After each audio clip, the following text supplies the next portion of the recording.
மாமா.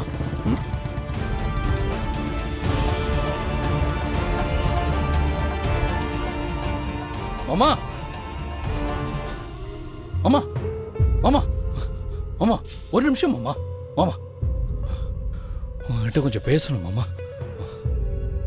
இதுக்கப்புறம் உங்ககிட்ட பேசுறதுக்கு என்னப்பா இருக்கு? நான் உங்களை மாப்பிள்ளைன்னு சொல்லி எவ்வளவு மதிப்பும் மரியாதையும் வச்சிருந்தேன். எப்பவும் வாங்க போங்கன்னு தான் கூப்பிட்டுருக்கேன்.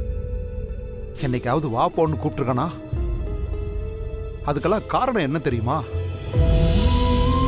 நீங்க என் பொண்ணை நல்லபடியா பார்த்துக்கிட்டீங்க, அந்த ஒரே காரணத்துக்காகத்தான்.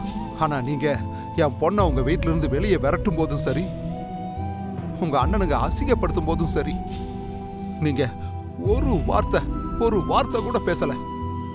செல்ல மாதிரி நின்றுகிட்டு இருந்தீங்க. அப்பவே உங்க மேல வச்சிருந்த மதிப்பு மரியாதையெல்லாம் மொத்தமா போயிருச்சு. இல்ல மாமா, நான் இங்க பாருங்க தம்பி, நீங்க எதுவும் சொல்ல வேணாம்.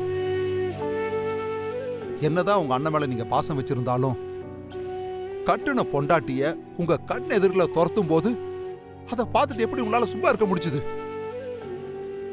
அவ உங்க உயிரை காப்பாத்துறதுக்கு தானே அவ்வளவு பண்ணியிருக்கா.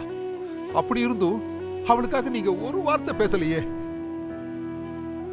இப்ப கூட நீங்க வீட்டுக்கு வந்து உங்க அண்ணனுங்க தாலியை கழட்ட சொன்னதும் தாலியை கழட்ட மாட்டேன்னு சொன்னீங்க. அது என் மனசுக்கு ரொம்ப சந்தோஷமா இருந்துச்சு. பரவாயில்ல, மாப்பிள்ளை என் பொண்ணு மேல ரொம்ப அக்கறையா இருக்காருன்னு நினைச்சேன். ஆனா கொஞ்ச நேரத்துக்கு முன்னாடி நீங்க போன்ல பேசுறதை என் காதால கேட்டேன். அப்பதான் தெரிஞ்சுது அது உங்க அம்மாவோட தாலி. அதனாலதான் கழட்ட வேண்டாம்னு சொல்லியிருக்கீங்க. என் பொண்ணு மேல உங்களுக்கு பாசமோ அக்கறையோ எதுவுமே இல்ல. இத உங்க வாயாலேயே சொன்னீங்க. உங்க அம்மா ஞாபகமா இருக்கிற அந்த தாலியை கழட்டினா அவங்க உன்னை மன்னிக்க மாட்டாங்கன்ற ஒரே காரணத்தினால தானே? ஆமாண்ண, அது நீங்க சொன்ன காரணம் தான்.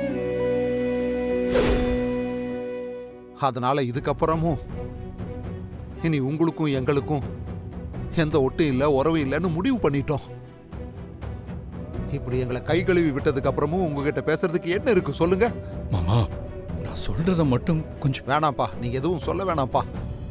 நீங்க போன்ல பேசுனீங்கல்ல, அதை கேட்டு அப்படியே பூரிச்சு போயிட்டோம். நீங்க சொல்ல வேண்டியதை சொல்லிட்டீங்க.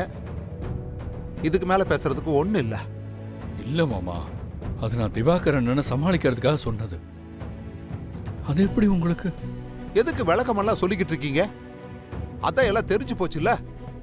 உங்க சின்ன அண்ணன் வந்து எல்லாத்தையும் எங்களை போன் வழியா கேட்க வச்சுட்டாரு. போதுமா? விட்டுருங்கப்பா. இதுக்கு மேலேயும் பேசணும்னு சொல்லி எங்களை தொந்தரவு பண்ணாதீங்க. மாமா,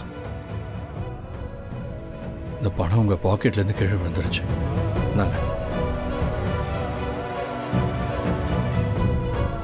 நீங்க தொட்ட காசு கூட எங்களுக்கு வேண்டாம்.